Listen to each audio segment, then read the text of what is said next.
put me on stage there. There we go. Now we're finally back. Cool, man. So, all right, we're going live again like we usually do on 2 different platforms. And let's see what's going on. Yep, there we go. Cool. What's going on, guys? Yep. We got YouTube. We got Instagram. We usually run 2 different platforms for benching and bullshitting. It's actually episode 90. So it's been a minute since we've done one. Been super busy with training and got a competition coming up. So things tend to get a little more busy in the meantime. We also have a new studio space here behind me, which is looking a little better than the pink than the white that we have in Katie's office. So we got we're good. What's going on, guys? We got Iron Hippo back here on YouTube. Like I said, we've got Instagram over here and then YouTube right here in front of me. So anyway, yeah, what's going on? Benching and bullshitting is what we do. We just kind of talk bench. We bullshit a little bit and just talk about it. So I usually open up the floor pretty early. If y'all have questions for me, that's the most important thing that I like to do is answer your questions. Usually we have videos. We don't today. I've had a lot of videos online though, but we usually have videos. If we had videos, I would say come over to YouTube so that you can see them, because Instagram, you will not be able to see any, but we don't have any today. We're just going to talk about recent happenings and stuff like that. So training's been getting pretty fucking wild. We've got the new 2.0 F8 band shirt, which if you're on Instagram, you can see, which is right up here. YouTube, I can't reach it, but it's on the shelf above me. That's going spectacular.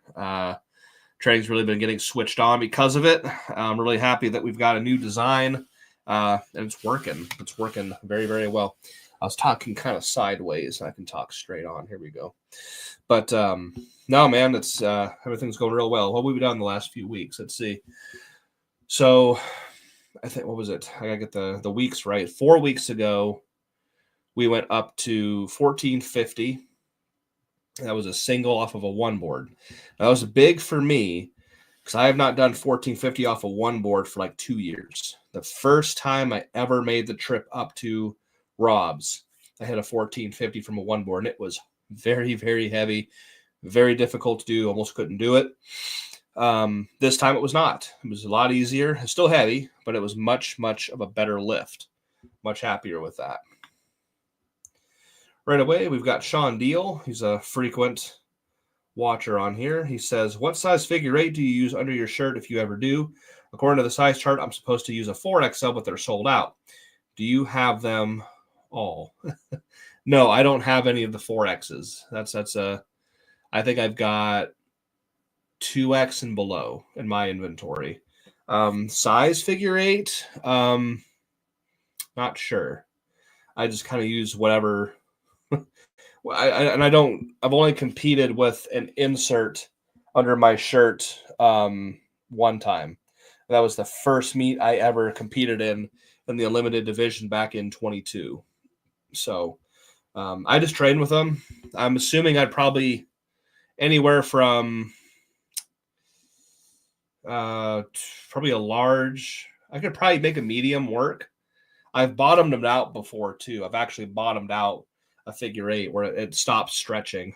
So I would assume probably large, Sean, is a safe bet. So anyhow, yeah, 1450. What was it? About 4 weeks ago.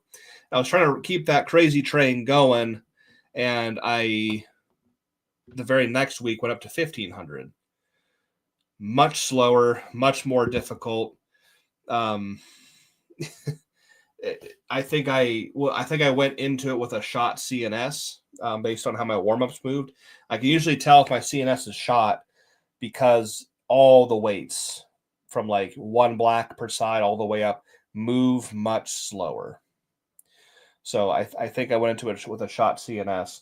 I should have known better. I should have probably deloaded slightly that after a week, but then I didn't. And then I deloaded the week after, which was just 2 weeks ago, hit my 2-board work, 1,005 for 22 reps, and then 1,025 for 25 reps. as a deload. Came back in it this past weekend. Then I did it right, 432. Then last weekend I went to 1300, 1305 for kind of our ramp back up kind of workout, and hit 2 sets of 5 from a one board with 1305, which I've done 1305 for 5 reps to a one board or more before, but never for 2 sets. So that's really, really awesome. Let's see. Good question about body weight. Was it hard for your body to adjust to gaining weight? In 5'6", 217, it's hard to move. Usually hover around 185. Yeah, I mean, I'm, you know, I've been 325 for about 2 years, maybe even 3. So, I mean, I'm pretty adapt to it. I was kind of what they call a hard gainer for a while. I could not put weight on. Now I was working some jobs that were fairly strenuous. I was not able to put weight on. I finally got over it, got over my being a hard gainer, and I've been able to put weight on since, but had to get over that hump. For a while, my body would not let me go any higher than 235, or maybe it was 240. I could not gain weight. I was working at Bell and Brick at the time here locally, which that has something to do with it. That's a pretty strenuous job. And I was eating, I'd wake up at 2 a.m. to put a Snickers between 2 pieces of bread with peanut butter. And I would eat that and then go back to sleep in an effort to gain weight. And it didn't work. So we're just got to take care of something. Cool. What are we doing here? We got Thomas. Oh, Thomas. He's a frequent watcher, viewer. He's on Patreon as well. A longtime supporter. Thomas. Hope you're good. Been enjoying the Patreon content lately. Would you say someone's also improving an equip bench if with warm-ups you can tell, nope, not going to happen full range today? Would you say someone's also improving an equip bench? Yeah, I mean, you're learning yeah, of course. I mean, if you can, I can tell, usually if I take one red out or one black, I can tell if it's going to be like a really good day or if I'm shot from the previous weekend. It's pretty, it takes time and practice and, learning your body, of course. What's up, Anna? What's going on, guys? Anna and Joe, my brother and sister-in-law are on here. What's going on? Let's see. Bergie says, I assume you do your own programming. Yes, I do. Do you have someone to bounce ideas off of? I mean, I've got friends and training partners that are very, very close, near and dear to me that I still consult. Even my wife will talk about it and bounce ideas around, of course. Yeah, of course I do. I've done my own programming pretty much my entire life. When I was 21 or 22, pretty sure I was almost 22, I followed the Iron Chamber bench program. When I first got to Iron Chamber up in Canton, I followed the 9 or 12 week bench program that they had. Didn't work for me, but the idea is cool. It's really progressive overload. It just didn't really work for me. But that's the only time that I've ever followed a program that wasn't my own. So I did mention Patreon not too long ago. That's where I put all my training, 4 or 5 times a week, depending on what I can get recorded when I get to the gym. $10 a month. That's where all my training goes. The bench press, the secondary bench press, forearm work, my back days, everything gets put on Patreon. It's also YouTube members, still $10 a month. I've been promoting and working with Patreon for over 5 years. I've had people in there like Thomas over here for, almost 5 years. I've had people in there for 4 years, 2 weeks, 1 week, 1 day. So it's a good thing. I like to plug that in there. Again, $10 a month if you want to watch all of the training, all the behind the scenes training to the pursuit of this 1,500 pound bench press that we're going for. It is all on Patreon, and Gym review for Shane Klein's on here. Says well worth the money. We got my buddy Shane, who owns the gym, one of the 2 gyms that I go to here locally. It's called Gym Therapy. It's in Louisville, Ohio. If you're ever in the area, if you want a really good gym to go to, highly recommend Gym Therapy in Louisville. And it's ran by really good people. And it's got that really kind of old school wrought iron feel to it. I like that. Like everything's kind of crammed in there. A lot of the equipment, the original equipment, was actually welded and made by the original owner, which is wild. So yeah, Gym Therapy, guys. Thanks for hopping on, Shane. Let's see. Alexander. Oh, no, I skipped Kyle. Let's see. Kyle says, how do you know when someone is ready to apply, specifically poly? I might be a really bad person to ask because I am a huge advocate of single ply. And I still to this day, until someone surpasses it, the highest poly bench ever done is still in single ply poly. So I always say if you're single ply, I think you should just downsize, tighten as much as you can. If somebody has something they want to add to that for Kyle there, like when do you know you should go up in ply, meaning go from single ply to double ply or double to triple? I would assume too, I mean, if you're just ready to, obviously the more layers, more weight you can probably handle, although you have to sacrifice more layers for extra size. So your shirt's always going to be bigger the more layers you have. So it's tricky. For me, it's finicky. I like single ply poly the most. So I'm kind of a bad person to ask, I guess. I was a huge advocate for only one of my 1,000-pound benches have ever been multiply. Now, unlimited is completely different. That's all pretty much, all multiple layer unlimited. But of all my poly benches, only one of them, my very first one, my 1035, was multiply. The rest of them were all single ply. Oh, let's see. I get caught up here. Do you think you're going to go past 1,500 pounds with the new shirt? Well, I made it very public for a while that I was going to stop at 1,500. And with recent training, I don't think that's going to be the end, honestly. So anything's possible. I don't think humans have limits. It just takes time and dedication, and you can argue genetics, I suppose, but I don't know. I think we'll go past 1,500 pounds at this point. It's going pretty well. It's going very well. Let's see. How much does adding muscle mass, gaining weight impact the way you use the shirt? For me personally, now that I'm not in poly, the more mass you have, the more muscle you have, the better. When poly, it was really, especially single ply, because it's so damn tight on you.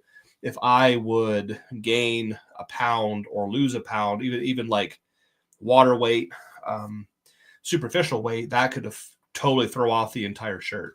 And that's what happened to me in November of 21 when I bombed out of York at the IPA Pennsylvania States. I tried 1070, 1140, 1160 in single ply poly, and none of it would touch. I actually bottomed out my single ply shirt. That's never happened to me in my life. I felt the shirt bottom out where it wouldn't stretch any further. That was wild. That's never happened.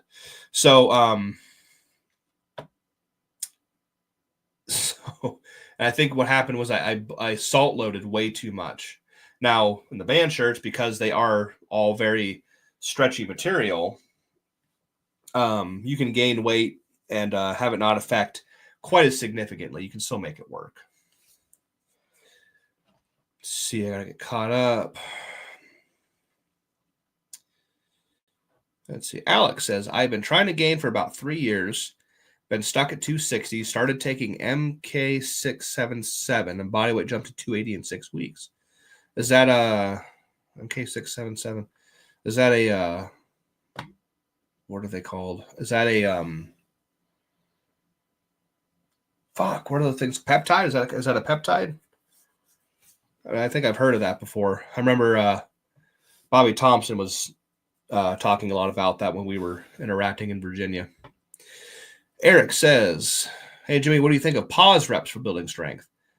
Time under tension, of course. It makes the lift more difficult. Yeah, I think that's probably a decent thing, especially if you're a raw lifter. A lot of raw lifters do like the pauses, like the pause deadlift has become super popular, like pausing at the knees.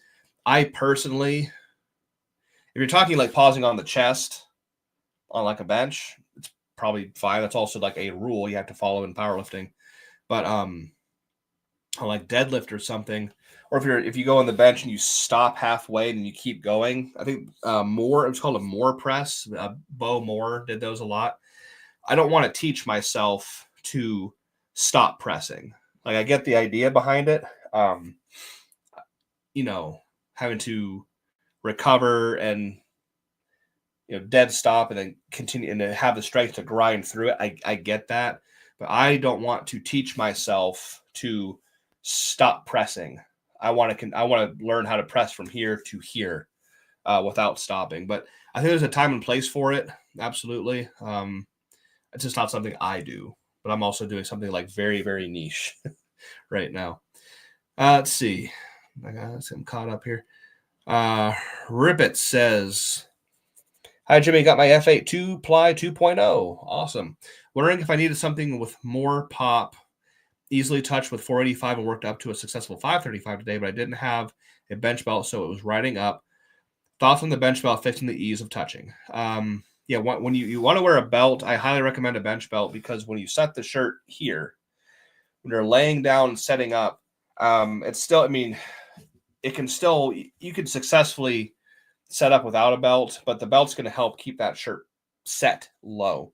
If you're laying down, you're moving around, you're kind of working yourself up the pad, pinching your shoulder blades together, and especially if you're at the bar, if you're laying down and the bar is above you, like it's up here, if you have to reach up, see how my shirt moved with me like this? Okay, that's what's going to happen. So what you want to do, lay down, get underneath the bar to where you don't have to reach up behind you to grab it. All you have to do is reach kind of straight out to the sides. Because if you have to reach kind of behind your head a little bit, that's going to help ease that shirt up. You don't want that. A bench belt can certainly help negate that to a degree. But I always recommend working with a bench belt, especially if you're equipped and especially if you're with the band shirts. And Alex had some thoughts. He said, my thought is stay in single ply, and if you want to go up, switch to a band shirt. Don't bother with a multiply poly. There you go. I've never been a huge fan of multiply poly. I've done a healthy mix of both. Especially when I was like 18, 19, 20, 21, I would every 6 months I would rotate. I would rotate from single ply to multiply, back and forth, because a multiply poly feels different when I wear it. So we always talk about like change of stimulus, right? When you're like lifting weights and training, a change of stimulus can be anything. So for me, I'm probably going to lose Instagram here in a little while. I've got 20% on my phone. I didn't have time to charge it. So if it cuts out, just know the live is not over. I am still over here on YouTube. A multiply shirt feels different when I wear it. It's open back, it's bigger, and whatever, multiple layers. That feels a lot different than a closed back, tight fitting single ply. So that was a change of stimulus on its own. Just the difference in the way the shirt felt. Oh, Bane's on here. Are we not entertained? He says, 2-part question. As you've progressed into truly unknown territory, what excites you about training and makes progress what excites you about training and making progress? Mostly mentality focused. Okay. That's a load. Yeah, man. Yeah. There's just that thrill factor too, a little bit, you know what I mean? Like, because we are almost every time I go into the gym now, I'm doing something I've never done before. Whether it be 1,025 for 25 or my 2x5 with 1305 this past weekend, or the 1,500 to the one board straight weight a few weeks ago. There's a little bit of thrill there with that. And I just truly, honestly enjoy what I'm doing. And I love going in and having fun and pushing the limits and doing it with our friends, doing it with Katie. There's just a lot more to. I could go on for hours about how enjoyable it is for me, but that's kind of like the very, very watered down version. Let's see. And then the second part of the question, part 2. From a training perspective, what helped you the most as you moved through the various gates? 9, 1,000, 1,000 to 11, 11 to 12.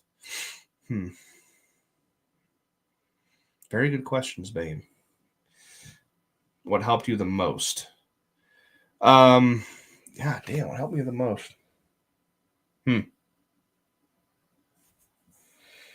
not usually stumped by a question, but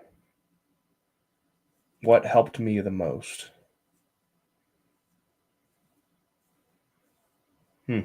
I don't know. I mean, I'm probably going down a hole here because it's, I guess, honestly, it's probably just the ability, probably with time and practice, convincing yourself that something is possible. That might sound too philosophical, but this is where I'm going with this. So when I did the 1120 back in 21, I did it in single ply. And at the time, that 1120 was the heaviest bench ever done. Regardless of band shirts, regardless of multiply, my 1120 in single ply poly was the heaviest bench ever. So that was kind of a mental thing I had to get over, and just like, I tell myself when I'm at the meet, I'm underneath weight, I tell myself, you do this shit all the time. You do way worse to yourself. You're uglier to your body during training than you are right now. You do this all the time. Not getting overhyped, not getting overexcited, just being real chill and just having fun. Exactly how we conduct ourselves in the gym is how I conduct myself at a competition. Making jokes, laughing. Katie's probably over here gagging or barfing. My friends are laughing and just, rolling onto the floor. Just how I train in the gym is how I compete. Now, the mental part of this whole thing started to get worse. So like the 1120, heaviest bench ever done, cool. However, humans have been lifting over 1,100 pounds for years prior to that. So the knowing that it was a possibility was no duh, even though it was a bench, but even such. When I got to the 12, I did 12 and 13 in the same meet, which is pretty cool. That was like, oh shit, no, now I'm busting through a barrier, right? And barriers are in 100-pound increments, you see. So, Gene was the first to do 9 and 1,000. Like, yes, he was the first to do like 9, 910, 915, 925, 950, 950, probably, right? But it's those 100-pound increments that matter. So the 1,200, which was actually 1,225 that day, was the first time I had actually pioneered a new barrier in the bench, 1,200. And in the same meet, I went from 1,225 to 1,320. Now, the 1,320 was not only another pioneered barrier, 1,300 pounds in the bench, but the 1,320 was also the most weight ever lifted by a human in the sport of powerlifting. On a competitive, I'm sure there's like partial lifts and stuff, but like in a competition, 1,320 was now surpassing the most weight anybody's ever lifted, period. Higher than the squat, which is Tractor Baptist 1,311 at the time. That was hard to convince myself, because I'm like, why me? Like, why me? I'm not Scott Mendelson. I'm not Rich. Like, I'm not Ryan Kennelly. Fuck, why should it be me? But you can't think about that shit. You can't think about it. All you have to do is focus on the task at hand and do all the steps, all the things you need how to do, how you breathe, how you walk up to the bench, how you sit down, how you lay back, how many breaths you take before you plant yourself into the path, and you do all those thoughts just have to go away. You just have to okay, time to work. Step 1, walk up to the bench. Okay, step 2, and just doing it how I do in the gym for the last umpteen number of years. That was a really long one. I hope everybody's tracking. I'm way behind. Hope that answered your question, Payne. Sorry, guys. How did you feel after benching 1350? I felt very accomplished. To me, that was a very, very clean bench. I was very happy about it. And that was also a 30-pound competition PR for me. Felt very good about it. How much would a single ply figure eight loop add to my bench compared to a single ply insert?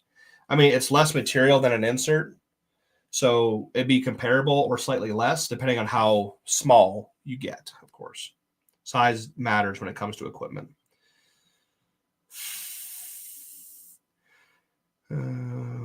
Okay, Bane says this is exactly what I wanted to hear, my friend. Love you, bro. Hey, thanks for hopping on here, dude. I'm down at the end, finally. Let me catch up on YouTube real quick. Eric Folger's on here. What's up, Eric? How you doing, bro? My buddy Eric, also knocking on the door to a 1,000-pound bench here in Ohio. Oh, Thomas said MK677 is a SARM. Oh, okay. Specific antigen receptor modulator or something along that line. Okay, thank you. Okay, Alex says that helped me the most. Reverse grip bench press, of course.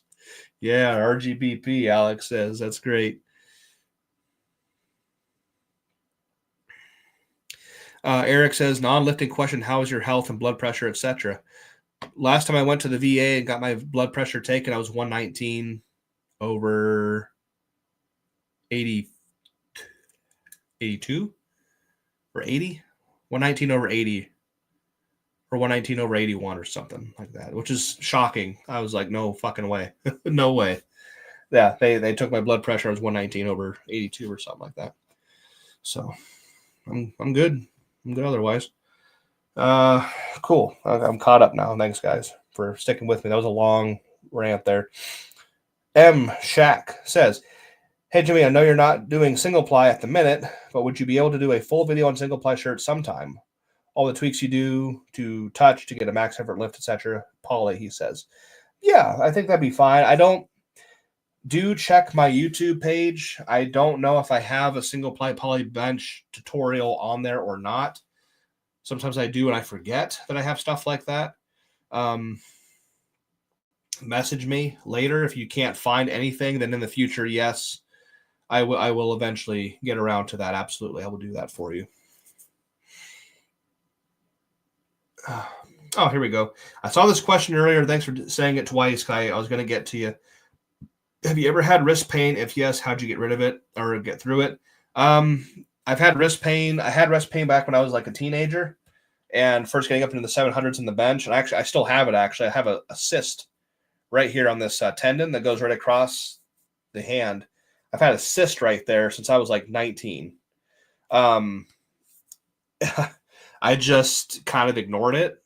Maybe that's bad advice. I just ignored the pain and kept going through it. So again, that might be bad advice. I'm not a good person to ask a lot of different certain questions. That's one of them. But yeah, so cool. Where are we at, guys? So talked a lot about training, talked a lot about things coming up, of course. And I wanted to talk a lot about, or talk at least for a minute on Legion, which are these supplements I got right here behind me. And I don't like that gap. There we go. Legion. I've been with Legion for about 3 months. It's a supplement company, a brand that reached out to me, and I've been working with them. Like I said, I decided to work with them because everything they have is all natural flavors, all natural colors. There's no dyes, none of that crap that you need in your body. Specifically, I cannot drink anything that has Blue One. Okay. That is a highly controversial dye. It's actually banned in almost every country in the world except the USA. Blue One absolutely fucks with me.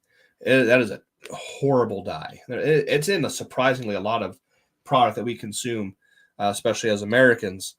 A lot of Blue One. Blue One is horrid for you.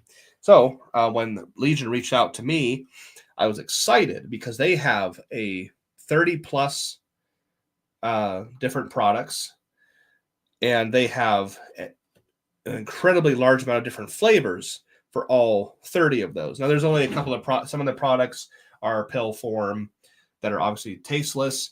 The creatine that I have right back here behind me is also flavorless, but some of their pre-workouts, their creatine, they do have creatine that has flavor. It's all natural. It's all natural flavors. It's natural colors. They use fruits and vegetables for their coloring.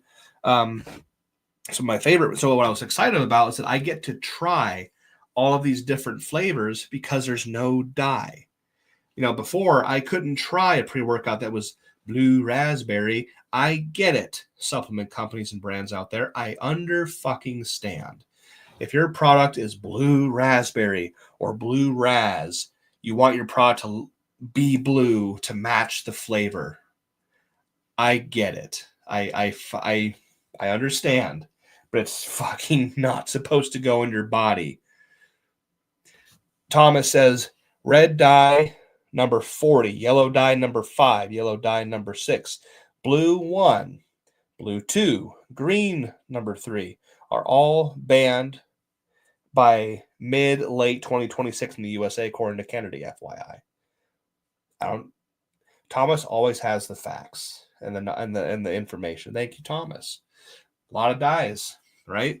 So I can try things like Pulse, which is one of their pre-workouts.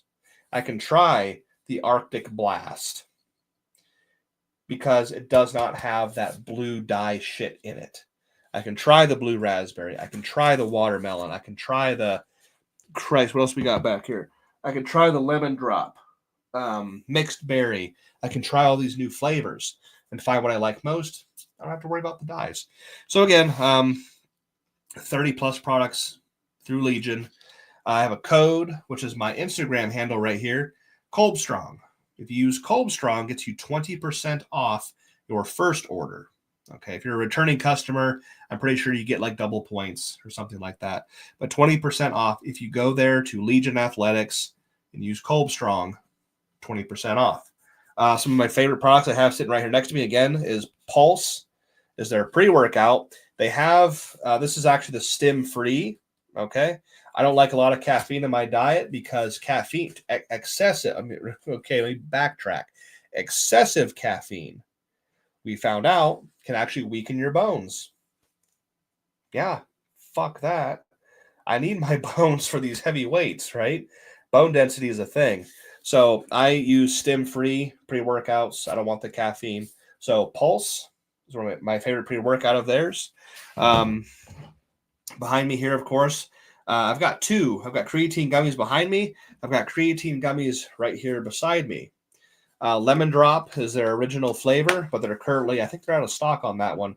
I've got two new flavors, and one of them I have right here is sour watermelon. And these, I'm not going to chomp here in front of you guys, but yeah, sour watermelon, and it tastes like those Sour Patch Kids watermelon wedges. Amazing flavor. They have a sour blue raspberry, which will be my next purchase because these are super convenient. I think 5 is a serving size. Yep, which is 5,000 or 5 grams, 5,000 milligrams of creatine, 5 gummies. I can pop 5 in my mouth, chew them. They're delicious. I don't have to mix it. Now, I do have your standard mixable creatine behind me here, of course. They also have flavored creatine powder, which is super nice to add to a pre-workout. Things like that. But yeah, the creatine gummies are so damn convenient. I'm a huge fan of creatine monohydrate myself, and creatine gummies make that a lot easier. So if anybody wants to try any of these products that I highly recommend, they've been helping me train to bench for this 1,500-pound lift here. I'm actually going to try to go for it here in June. This is the company I decided to work with because of the reputation they have. And again, everything is natural. Natural flavors, natural colors. So again, that's Legion Athletics if you want 20% off your first order or double points for a returning customer. Kolbstrong at checkout will get you 20% off. Let's see here. I think cool. Let's see here. Ripit says, you ever get a DEXA scan to see how dense your bones are? I've not, actually. I don't know where to go to get one done. I've never actually looked into that. I've been asked that question more than a couple times. Everybody is super damn interested. I am too. I'm not coming at you, but no, I am very interested to know how dense my arm bones are. Never had it done. Don't have a clue. My buddy Bobby had his pelvis and midsection scanned. I forget what he was going on, and she said the lady told him that he had the densest bones she had ever seen in her career. And Bobby's 1,000, almost 1,100 pound squatter at 24 years old, strong kid. And he said that his bones, the whiter they are, whiter, not wider, WHITER, whiter they are, the more dense they are. And his had silver streaks also going down in them, which means they're super, super, super dense bones. But I've never had that done. Never had it done. Thomas says 10 grams or more in creatine have shown cognitive advantages, help in recent research too. Creatine is probably like the most researched product in the fitness industry. I think it's got like 70 years worth of research backing it. I will take creatine for the rest of my life. I absolutely will. It's that good for you. Even as a senior, like as a when I'm all old and broken and geriatric, I'll probably still be taking creatine. I really believe in it. 10 grams or more in creatine. So, yeah, I mean, again, standard serving size here, 5 gummies is 5,000 milligrams. I don't take just 5. I probably take slightly more than that. Maybe not a full 10, probably more like 7 to 8 per day. I just pop 2 or 3 gummies at a time, 2 or 3 times a day, just whenever I feel like it, because they're really good to eat too. It's hard when they taste that good. You want to eat them a lot, but you got it's a supplement. It's not fucking candy. It's still a supplement. You got to kind of pull back a little bit. I didn't mention the one other one I have here on the end. Very interesting one. This is the sleep aid. This is called Lunar, and it's not a pill. It's not a powder. They are chewable tablets, actually. They have one flavor. Yeah, it's one of those products that has one flavor, which is kind of rare for them, but they are chewable tablets. Mixed berry. And I think 4 tablets is 1 serving size. Hey, sleep is everything, my friends. I'm telling you, sleep is everything.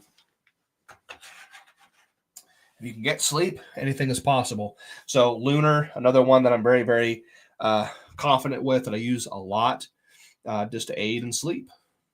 Because sleep is everything. I had a long one here. I'm sorry, I missed you.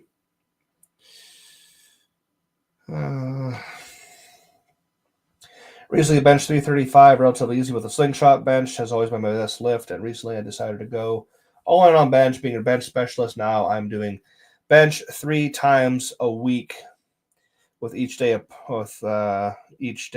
apart. I would reduce that to 2 days a week. I think 3 times a week is a little overtraining. That's just an opinion. You don't have to listen to that. But 2 times a week bench.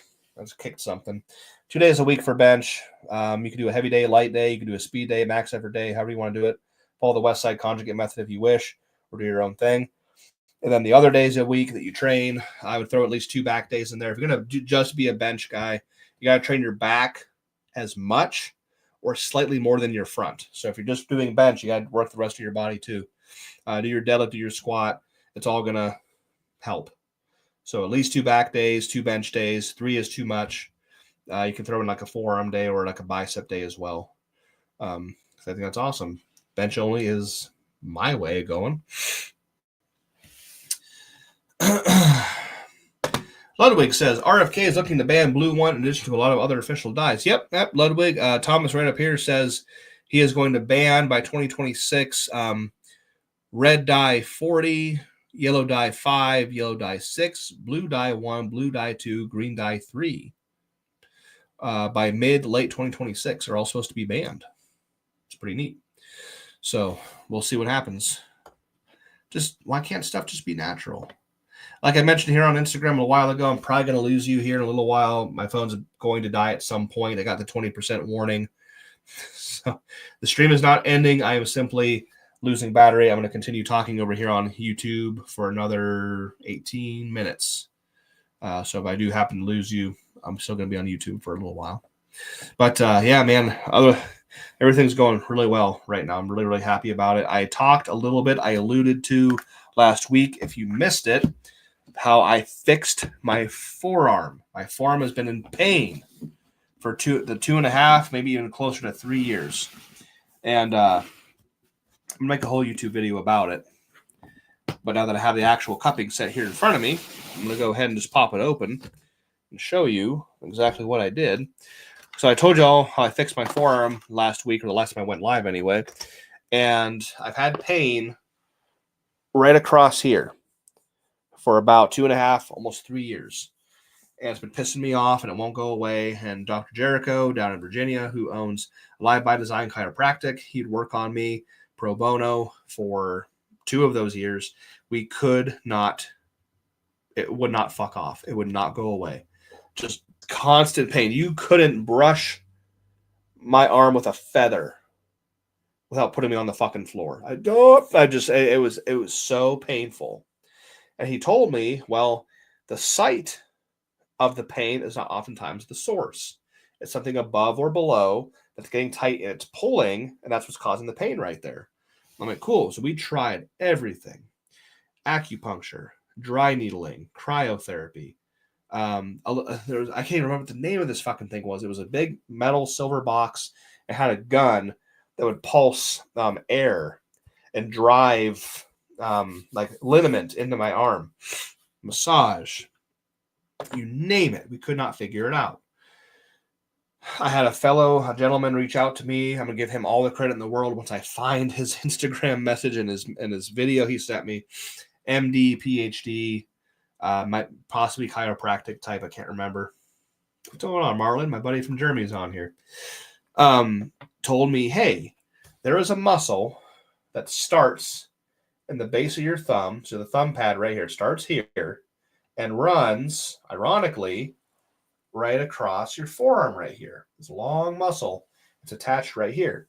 If that's getting tight, because when we bench, the bar is right across your thumb pad here in your palm, and your thumb is being pushed down because we bench out so damn wide, because that might be the source of your pain. I kind of brushed it off like, there's no way my thumb is causing all this. There's no way. But I was getting desperate. It was hurting. I'm like, all right, fuck this. So I was like, okay, out of pure why the fuck notness, I was like, well, I'm not going to Theragun the motherfucker. I'm not going to try to massage or scrape it or hey, I'll take a damn cup. That's one of the small ones. They come in bigger sizes. So this is the biggest size that comes in the set. This is the small one, right? So I took the small one, and there's a lot of lines going across your palm, and it's not really even. So I had to get it wet with water. So I got my palm wet, and I cupped my palm. I cupped the pad of my thumb, and after about 2 minutes, it popped off on its own. It didn't keep the seal real well, and 2.5, almost 3 years of pain gone after just cupping my palm. That's all it goddamn took. All of the things we tried, acupuncture, dry needling, cryotherapy, heat cold therapy, back and forth, everything, nothing. All it took was one damn cup on my thumb pad right here. And like I said, I cupped it for about 2 minutes. It popped off on its own, and all this pain gone. Almost 3 years of pain, and it was fixed with one cup in 2 minutes. So there's my 10% warning. I have 10%, but I've got 12 minutes left. I should be fine. Anyway, so all the credit due to him. I forget his name at the moment. I'll make a whole video about it on YouTube. Thanking him and talking about my experience with it and what the problem was, what the muscle is called. And holy shit, I'm so dumbfounded by that. So now that it's gone, that's great. That's Gucci. So I still will once per week. Actually, I probably should do it tonight. I haven't done it yet. Once per week, I will cup both palms just to kind of negate this pain and keep it at bay and have it not come back. Because if that shit comes back, that's going to seriously fuck up my day. It's so bad. It hurts so fucking bad. Marlon says, bro, I have in my forearm a little ball. Size like an M&M. It came from benching, and it don't go away also after massage. That's probably a little knot. Knots feel like little beads in your muscle. Those suck, and they're hard to get out. Have you ever had something like this? I think all benchers had forearm problems a little bit. That's why I'm so adamant about forearm training. I take a lot of inspiration from the arm wrestlers. They have amazing forearm development. So I have one workout per week. I work out 5 days a week, one workout, an entire workout per week dedicated to forearm training. Wrist curls, wrist extension, humeral deviation, ulnar deviation, pronation, grip, 360 degrees, working my forearms. And I think my development has come along quite a bit the last couple of years. They've gotten more resilient and stronger, and they're not as up to not really injury, but they're not as susceptible to pain or, getting inflamed and hurt. Injury is not the right word, but you get what I'm saying. So forearm work is so damn important. If you have a knot, what I was told by my buddy Fabi years ago told me, I used to get them on my pecs all the time before I switched to reverse grip benching all full time. A muscle put under tension will knot up, and a knotted up muscle put under tension will loosen up. So if you have a knot in there, you have to find it, and you have to grind it hard. It's going to hurt. You have to bruise yourself. Like, you will probably leave bruises, but you have to get rid of it, because eventually a knot can lead to a tear. So if you have a knot somewhere, I always told Fabi that I always joked. I said he's Thai. See, his family come from Thailand, and I said he's got Jesus fingers, because he can just find what's going on with you and dig and work it out. Fuck. So you have to work that knot out, find it and grind it. You have to get it to fucking release. You have to. It's gonna suck and it hurts. Jimmy, that's a good name. What do you do to warm up before you bench? I do Donnie Thompson, the Super D shoulder protocol. I take a huge band, I loop it on something behind me that won't get pulled over. I put said band around my pec and shoulder right here, and I do rotations. I do cross body and reach and twists, about 10 to 15 per movement each arm. And then I start benching the empty bar. And speaking of Fabi with his Jesus fingers, he's right there. He just hopped on, and we're getting close to the end, Fobs. We get to train tomorrow. He's my training partner on Wednesdays for the secondary bench. So I was just telling him about how you have Thai Jesus fingers right there, see? And how you can find a knot no matter how deep it is, and you can work it out. Because Marlon up there, my friend from Germany, has a knot in his forearm. It feels like a little M&M. I said you have to find it, and you have to pulverize it and just grind it out, and it'll hurt and leave fucking bruises, but it'll be gone. I was telling how it was actually Fabi who told me muscle put under tension will knot up, and a knotted up muscle put under tension will loosen up. That's Fabi's words. Yeah, Tony over here says, I used to go to a woman chiropractor, and she would get my knots out. Strongest fingers I've ever felt. He said knots, so I don't know what that means. Let's see. Hector Hernandez says, hey, Jimmy, my right elbow and shoulder has been getting beat up doing max effort and dynamic effort work. Do you think it'd be better to reduce weekly bench frequency or stay heavy throughout the week? I think you should stay away from the dynamic effort, meaning if you're doing speed work, like true conjugate, crossing the I's, dotting the T's, conjugate, that speed work, dude, I tried that once. I was so fucking sore, like white fiber, like deep, not good sore from the speed work. I'd say probably that's your culprit, from my personal experience. But yeah, maybe reduce it. I would cut out the speed work first, because in my opinion, speed work fucking sucks. In my opinion, speed work is useless. And that's an opinion. Stick with the heavy stuff. Cut out the speed work first. Just bench heavy once a week. See if that shit calms down. If it doesn't, then you can go on from there. Maybe take a couple of weeks off. Come back. Go medium effort. Keep the percentages low.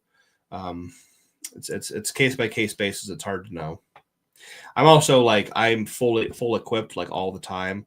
I don't do a lot of the raw stuff anymore, and I don't have those little nagging pains from like super heavy raw stuff, which I really enjoy, by the way. Thomas says, and I've decided to leave the Fed that should not be named with the recent approved BS. So maybe one day we'll share the platform. Would be lit. It would be lit. That'd be super cool, man. Yep, I heard about all that. Fed that should not be named, banning, approved this, approved that. Like, and it's just crap, man. It's the same. They're just doing more crap. They've done similar crap before. They're doing more of it. It's just typical of that federation. I don't know. I don't lift with them. I have lifted with them in the past. It was a huge mistake. I never went back. I did not have a good time. So I'm happier without them. We got 5 minutes left. Just want to open the floor for last minute questions. If I don't get any questions, I'm just going to keep running my mouth. We have Patreon. I told you guys that before. Patreon is a great place to go and check out all the training, all the behind the scenes stuff. That's $10 a month. It's just Kolbstrong. Okay, so it's www.patreon.com/Kolbstrong, my Instagram handle here. $10 a month if you want to watch all the training that I do. I actually have to get the back work from today uploaded. I haven't done that yet for you guys. I'm sorry. I'll get that up as soon as possible. Kolbstrong.com. I have a website you can go to. I have programs there. I have information there. Sometimes I have coaching spots open. Not very often, but sometimes I do. Things like that. Again, I talked a lot about Legion right here behind me, this new supplement company I've been with for the past 3 months, and they are amazing. Everything is natural, all natural flavors. There's no dyes. Creatine gummies, fucking amazing. These are sour watermelon. They taste like Sour Patch Kids watermelon wedges. If you want to try any Legion supplements out yourself, use code Kolbstrong for 20% off your first order, or if you're a returning customer, you get double points. What we got here? Yep. Thomas says, sadly, we only have IPL as other solid options here. But I suppose that's still better than having my own handoff guy too for equipped benches. Yeah, that's absolutely a thing. Hector says, thank you, brother. My thoughts exactly. Cool. Yeah, try that first. Cut that speed work out. Just go heavy. Maybe don't do direct tricep work. If you do a lot of like straight bar extensions, those are trash for your joints. Stick to dumbbell extensions. Don't do straight bar work. Just take it easy on your body for a little bit. Just that speed work can wreak havoc on your joints and shoulders and elbows. Man, just take it easy with that stuff. I've tried it once, like I said, way back, and my bench started to fucking plummet. And I cut out the speed work. I said, fuck that noise. And my bench went right back up. So I am not an advocate for conjugate or speed work. I am just not a fan of it whatsoever. Robert Squat says, does it take a while to get used to the new 2.0 F8 band shirt? If you use the original, recently bought the 2.0, I'm excited to use it. Now, it is apples to apples. It's F8 to F8, right? Pharrell design to Pharrell design. But it is sewn different. If you put your 2.0 next to your OG, they look different. So I had to accept that. It took me a few training sessions to kind of get used to the groove and used to the behavior of the material, the way it's sewn. So, yes, it will take a few sessions for you to get used to it. I promise you, just commit to it. Just commit, and you will be happy that you did. Be happy that you did. Yes, it does take a little while to get used to it. I was in the OG for almost 4 years straight. Went to the 2.0, got a little frustrated at first. But once I finally committed to it, like, no, this is a good thing. It's designed for the shorter limb lifter.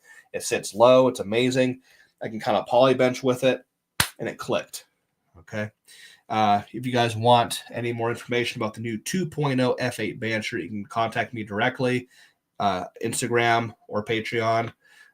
If you have my number, you can text me, but I don't give that out very often. So, like Alfredo over here, don't say nothing funny, Alfredo. Ibarra. He always has something funny to say. Yeah, the new 2.0 band shirt is amazing. It's fucking awesome. I can't talk enough about it. We have a new YouTube page for F8 Customs on YouTube. We just created it. We just launched it. So go check that out, F8 Customs on YouTube. We have one video up. We're going to try to do 2 videos a week, or I'm sorry, 1 video a week. We have a lot of information going to be coming out there as well. And Fabi said Speedwork wrecked us both back then, because we were training partners as far back as 10, 15 years ago, and Speedwork obliterated our pecs and shoulders and joints, and our it just did not feel good. It's just not a good thing. That is my hour, everybody. I want to thank you all for joining me here today. Robert, you're welcome. Thank you all for hopping on. We're going to try to be a little more consistent. It's just sometimes we get busy, with work and other things that people want. Alfredo says. So that's going to do it for tonight's benching and bullshitting. Thank you for hopping on Instagram. Thank you for hopping on YouTube. I appreciate that. Maybe next week we'll have some videos. If you want to watch the videos, hop on YouTube. You can't watch them if you're on Instagram. If you're on YouTube, you can watch and see all the videos. So I will stop right there. Have a good rest of your week, everybody. Stay strong. Bench the big weights for me. We'll catch you next time.